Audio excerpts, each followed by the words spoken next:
So you've come here for the truth. Well, we've got the truth and nothing but the truth. Here are your hosts, Robert A. Bianchi and David J. Bruno.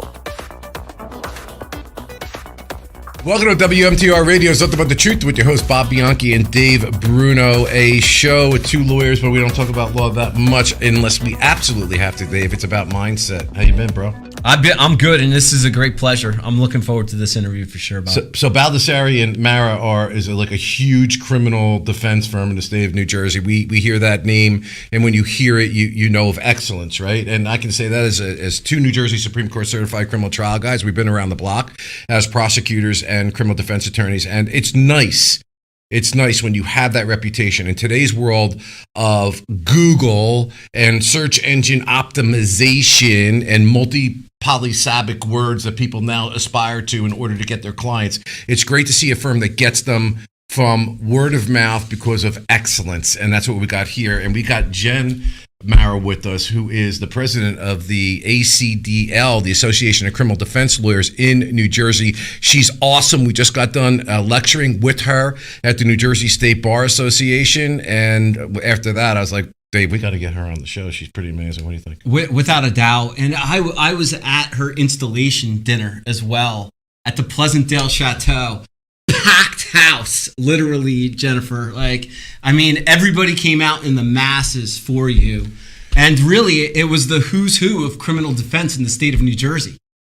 So I was so impressed just by the group because, we do a lot of stuff in the State Bar Association. We're down in Atlantic City. We're in the room as well. But that was, in my opinion, the who's who of criminal defense in the state of New Jersey.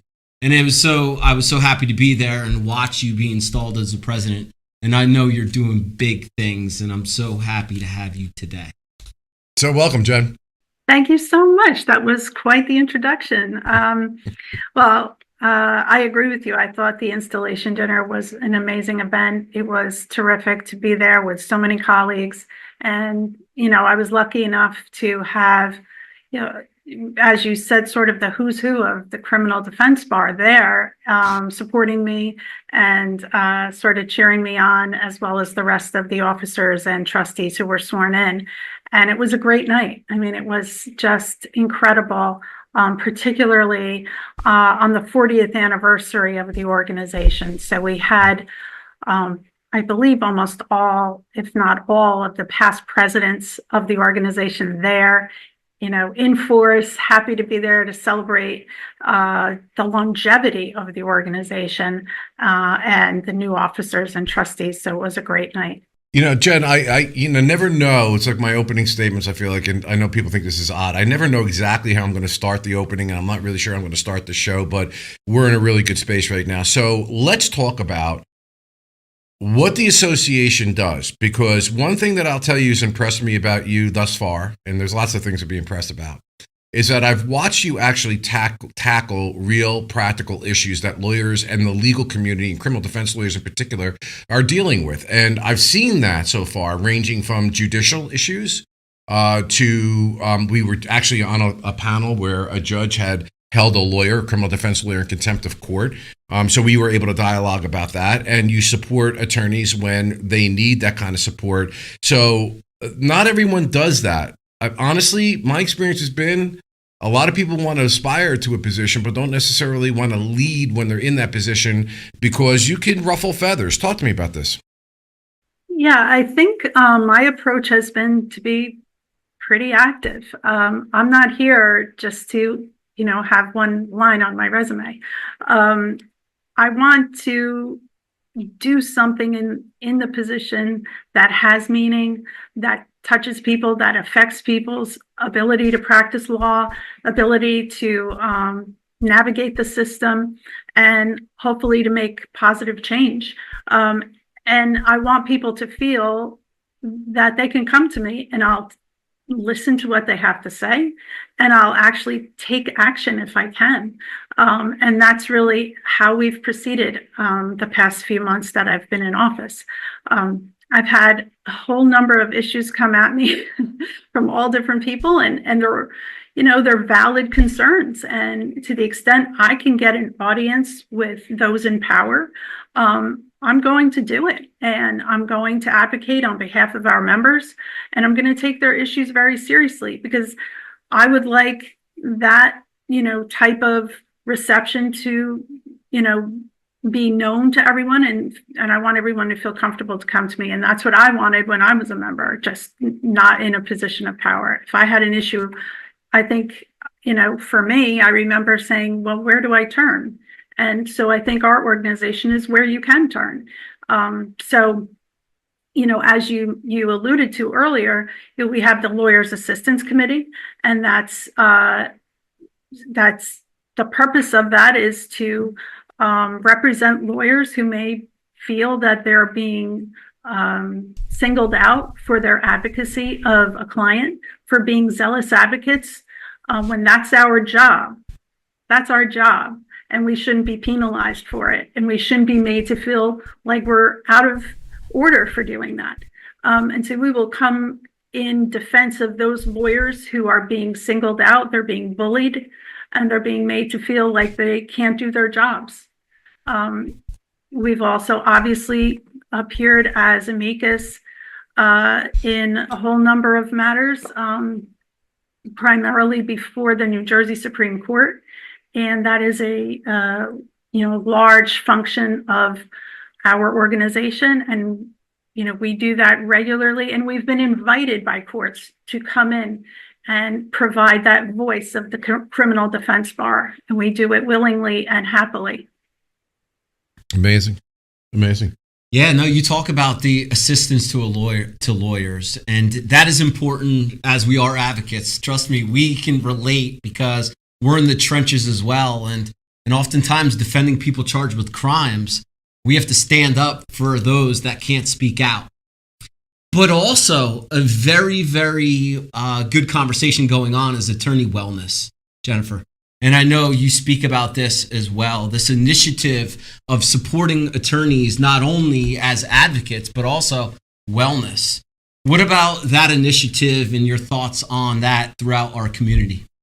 Yeah, I think that's a really important issue. And I think they go hand in hand. I think when you feel that just showing up to do your job, involves such a heavy psychological toll. If you feel you're all alone and you're singled out, and it's a daily grind in that way, it can really build up in a way where it starts to feel overwhelming. And, there are what resources do we have and where do we turn? And of course, that's, absolutely critical for people to feel like they have resources. There are places to go for lawyers who need extra assistance, who say, my job has become something negative and I'm not able to function in my life the way I want to. Those resources haven't always been there. It actually hasn't even really been acknowledged over the years, right? It's as if we're all supposed to be soldiers and we're just supposed to, carry on, but we're all human beings. And that's not realistic. And I think we've tried to take a healthier approach overall, I would hope, to, attorney well-being and the sort of the long haul of it. I mean, you're not going to be able to sustain yourself over a whole career if there aren't some resources you can turn to or some coping mechanisms that you can adopt to make it livable and manageable and have your life be more than the slog of trying to get through the day. That's really not what we want for lawyers, I don't think. Yeah, I think it's a good message to send because we're in a profession with the billable hour.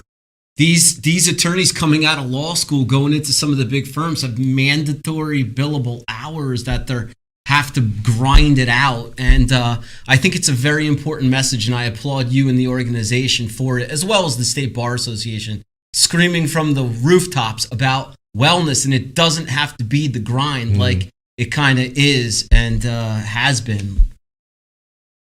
See, Bob, the smirk from Bob. Yeah. Why do we have a smirk? Well, listen, I have the advantage point of having a 92-year-old father. He'll be 92 tomorrow. Okay, Lord willing. Happy birthday, Buddy Bianchi. Who was my idol. He was the guy I looked up to as an attorney and a trial lawyer. And Obviously I followed his path, and I would listen to the stories, and I saw the practice of law as a very young person. I was brought up into the legal scenario, and it was a different practice. It was more collegial amongst professionals. The judges and the attorneys got along with one another. Judges and the powers that be respected the work-life balance, if you will, and more so than I think they do today. And we're driven by numbers. And I'm sorry to say, I wish the committees and wellness all the best and wonderfulness in the world has to offer. But until we get away from the fact that everything is about a number and a statistic, lawyers are going to be beaten up, tortured, twisted. You go in and get the fish eye, the evil eye, if you bring a motion. I mean, I've been through it all in 30 years. And it is an unpleasant, and many times it's been a very unpleasant experience, that because I was listening to Jen before, and I know her to be this way in her firm, zealous advocates used to be something that was respected. Today, it's a cog in the wheel. It's a problem. And I'm sorry, until we get rid of that, attorney wellness is, in my opinion, is not going to get any better. That almighty driving the beans from one jar to another jar has got to yield. It's funny, Jen, I was thinking, you tell me, if some of the things, like if I want to go in and say I needed a safe space in a courtroom, that certainly is not going to happen. If I needed my service animal, who knows, maybe not. If I needed like all these things that everybody, yet we could have discrimination cases being heard before the court about improper treatment of an employee. Those very things. For the very same things. Yes, of course, but you would be looked at like you were really crossing a line if you even suggested that, I think, in the legal arena as a lawyer. But you're right. And the lawyer and the courts are, adjudicating cases all about those issues. But yeah, I don't think we're there yet. I'm sorry, John. I just, maybe we'll get to it on the other end of the break, but I'll tease it right now. I watched a trial from New Jersey. I had an opportunity to look at a trial. We'll just leave it at that. And I literally was wincing listening to how the judge was treating the lawyer. And like, oh my, like I would never know what to do if I was in this situation. And in front of the jury, it was not only humiliating and embarrassing, but he must have felt terrible because they're so powerful, the judge, and they got a client that they've got to represent you. You got to think about their well-being, and it was very, very difficult. But let's get your opinion about that on the other end of the break. This is WMTR Radio, Something About the Truth. We'll be right back. At the Bianchi Law Group, our team of former prosecutors and certified criminal trial attorneys specialize in criminal defense and domestic violence cases. When you need a law firm with courage, compassion, and the commitment to fight for you, call the Bianchi Law Group today. Okay, well, welcome back. So, Jen, I teased it. I think we've all seen these scenarios where you're looking at a colleague getting beaten up, and sometimes it's the same personality, judicial temperament, and you feel horrible for them, but the only thing that saves you from the horror of it is you're like, thank God that's not me. It's not me. Exactly. And sometimes you're observing prior to your turn up there, and you're just hoping, oh, I hope I don't get screamed at or, given the dirty looks, etc. And it's a very difficult job. It really is. Let's just say that. And I've said this before. In other contexts, we're sort of made to feel like we're making the court system work, and we're making life difficult because we're advocating for our clients, and we're slowing things down, and we're making people think about things, and we're making people make decisions that they don't feel like making. Yeah. And it's really tough, and you really have to develop a thick skin and a way of dealing with it. But it takes some time, it takes some experience, it takes some thinking about how are you going to deal with that, because unfortunately it happens, and unfortunately it happens too much and too frequently, and you have to learn to say, I'm not going to sit down, I'm not going to cut short what I wanted to say, and I'm not going to change what I need to do for my client. So again, maybe the attorney wellness committees could take that into consideration. I think judges and the court system need to be part of that conversation. They need to be at the table to learn, how we're reacting and how we're having to digest their comments and their attitude about, attorney advocacy. I want to go back to and give a plug to Judge Frank DeStefano. He was at a Hudson County, and when I was a young assistant prosecutor, nobody wanted to appear before him from the prosecutor's office, and he had a kind of like a negative reputation. And then they put me there, and the boss was like, "Look, if you get into trouble, it's only 1 year, and then you can leave." And I stayed with him for 3 years, and what I found was that Judge DeStefano's problem was that he expected people to be there on time. And he expected them to be prepared, and he expected them to be ready to try a case if a trial was what. So when my year stint was up and the boss brought me down, he's like, "Okay, you did your year." I'm like, "No, keep me there. I want to be there forever. I love this guy." And we had a great relationship. But I remember him saying something to me, and we're getting back to the numbers, and I think where the problem is. It doesn't always have to be about the numbers, and it doesn't always have to be about safe spaces for attorneys. There can be something in the middle, but when you deal with the middle, you said it before, and it struck me, you're dealing with having to make decisions. You have to actually balance the equities, and sometimes it's draining to do that. But what Judge Stefano used to say to me, Dave, and I'm pretty sure I said this, he goes, "Look at me like a bear. I don't want to be a fat bear, and I don't want to be a skinny bear. I just want to be an okay fed bear. I'm not looking to be number one in plea dispositions," he meant, "and I'm not looking to try every case. Plea the cases you can and try the cases that you should, and I'm okay if I'm not the superstar of dispositions." And he said, right there in the middle is where you'll find justice, and I find that to be so true. What do you think, Jen? I think you're definitely hitting on one of the points I made earlier, which is it's as you said, it's not one extreme or the other, and you're in that middle, and that takes a lot more thought and nuance and energy and trying to find that pathway. And I think, look, sometimes the court system is very overburdened and they have a lot to deal with. And so I'm not trying to diminish that in the slightest. And they're under a lot of pressure to move cases and dispose of cases. But at the same time, as you said, somewhere in the middle is probably where justice lies. And unfortunately, we're made to feel like we can't go in that direction sometimes. So I think that being cognizant of that is really important, where someone's life is on the line. Yeah, Dave, I just want to be clear here too. I do believe, and we've said this many times, it's the pressure they're under that's causing this kind of to roll downhill. That was where I was going to go, Bob. Pressure, right? What's the pressure you're talking about? The pressure for the courts on status and the pressure to. When I was prosecutor, I used to watch judges fight over who's going to get credit for the disposition, a singular disposition, because of the pressure that's on them to dispose of cases. Sure. Yeah. So the courts have pressure, but guess what? We have pressure too as advocates. And right over there on the wall, Jennifer, we have a saying that we repeat in here, and that is, pressure is privilege. We are advocates, and that pressure comes. And I know it comes for you too, because you got the high profile cases. You got the press outside the courthouse waiting for you to come out with your client. And you got the cases that are on the front page. And I know, just being in the trenches myself, that brings pressure. How do you deal with the pressure of the caseload and type of cases that you handle? Yeah, it's not easy.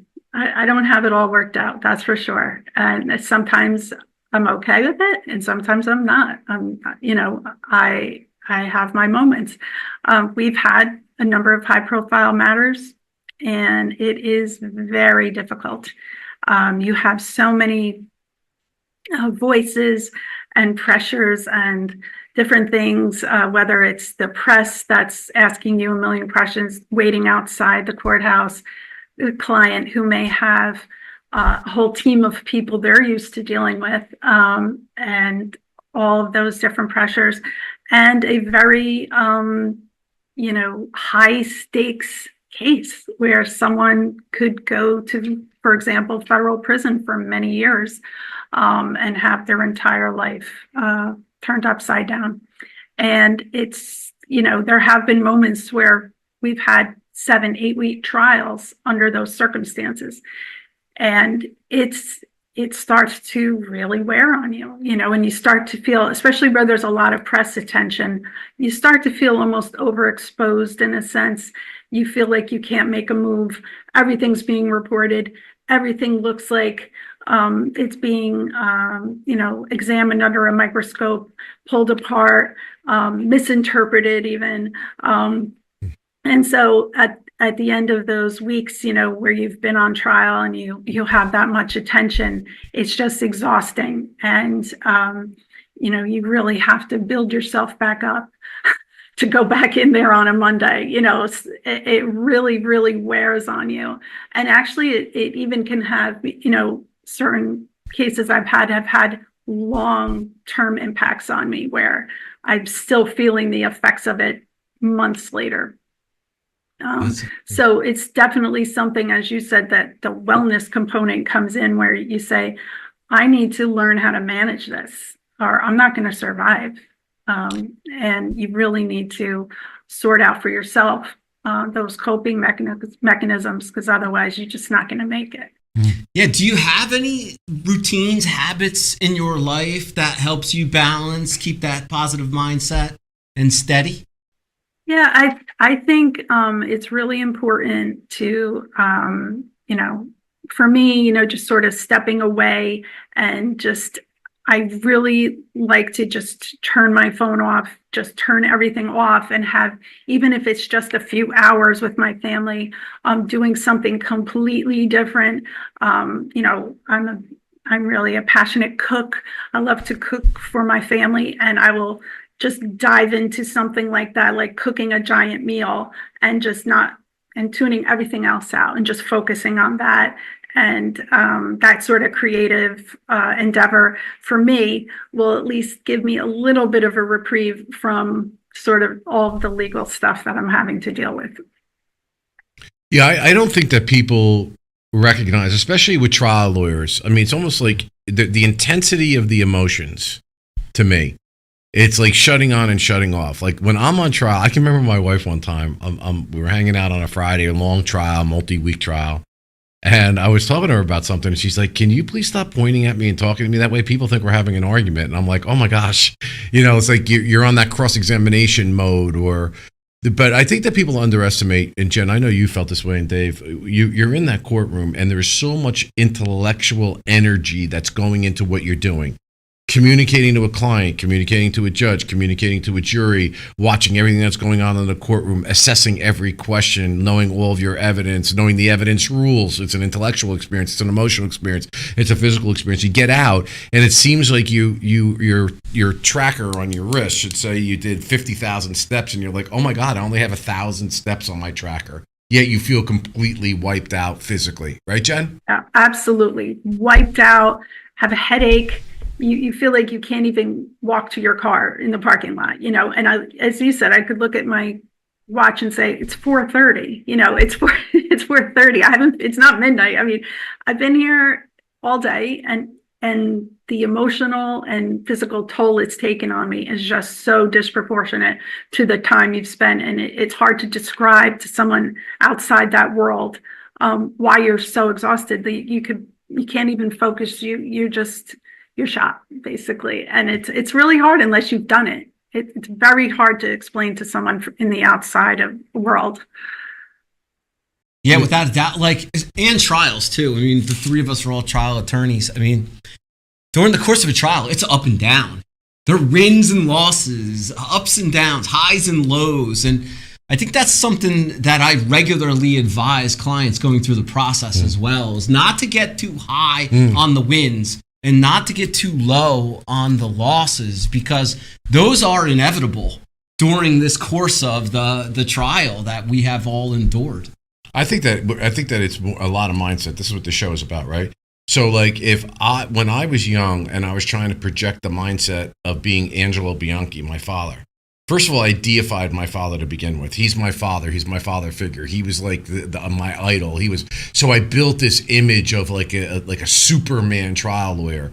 And when I became a lawyer, I was never going to be able to fill those shoes. Never. I set myself up for failure in my own mind is how I was dialoguing. And it took me a long time. And I was very successful as a trial lawyer, but I didn't feel it. And I wasn't visioning it or pre-visioning it the right way. Now I do. Now all the boo-boos and mistakes and whatever, perfection is the enemy of the good, and now I'm just like, you know what, you are good at what you do. Stop worrying about what other people think. Stop worrying about trying to be somebody else. Just be you. You's very successful, but it takes us a long time to get out of our own way. At least it did for me. Oh, I agree completely. And as you said, you have the ups and downs, and for a client who may have no familiarity with the criminal justice system, the court system, how a trial may go, that's really important to give them, the benefit of your experience and say, look, you're going to have ups and downs. It may, you're right now in the beginning, you're so upset. We may have something that turns the tide, but then it might go the other direction. You're going to have to keep a bit of an even keel here because we need you for your case. We need to be able to talk to you, and you need to keep a bit of an even keel through the whole case. We need you from beginning to end, and you can't go up and down on a roller coaster because that's not going to help anybody. Yeah, it's such a prescient comment that you make, or important comment, because like I used to like when they used to have the title counselor at law. I always felt that better described, at least I know it's controversial, but you're really counseling people through difficult times, and it's hard enough for us to speak for ourselves on issues of importance, but we're speaking on, Dave brings this point up all the time, on behalf of other people who don't get it necessarily. So sometimes you could have tension. I see lawyers who are giving great legal advice, but it's not the advice the client wants to hear. So you could even have a problem there. It's such an intense thing. Dave, listen, unfortunately, we are at a time deficit here. I'd love, Jen, for you to come back, but moreover, can you just give us in 45 seconds we have left, where can people find you? And just real quick, if you could, I know it's a big subject, women in law, just some real quick thoughts. Okay. Well, you can find me at Baldassare Mara, and we're in Roseland, New Jersey. And we're obviously, we have our website and et cetera. Everyone could find me. But women in the law, I would say I'm a huge advocate for trying to help junior lawyers who are women lawyers, to provide them platforms to advance their careers, whether it's through the Bar Association, ACDL. I always try to bring women on to panels I'm speaking on, and to just increase participation by younger women lawyers, particularly in the criminal defense space, where there are perhaps not as many women lawyers and young women lawyers who are visible and have positions of leadership. So I do try to bring along younger women lawyers if I can. Jen, we're going to reach back out to you because I think there's actually a platform on something that Dave and myself are starting. We'd love to get into the woman piece of that. I thought you articulated it really well. It's a big topic. It needs a lot more time. Unfortunately, we don't have it right now. Dave, where can they find us? They can find us on nothingbuttetruthpodcast.com. Not only is this on the radio on WMTR on Saturdays at 9:30 a.m., we also live stream on LinkedIn, YouTube, X, and Facebook. And then on the following Wednesday, we're dropping the podcast into Spotify and iTunes. And also, I look forward to another CLE with you, Jennifer, because last one was such a hit with the three of us and also Judge Gaida, that I think that this is going to be a regular State Bar Association seminar that we continue to put on for everybody else. So looking forward to that too, Jen. Peace. Thank you for coming on. We appreciate you sharing your stories. Thank you. I enjoyed it.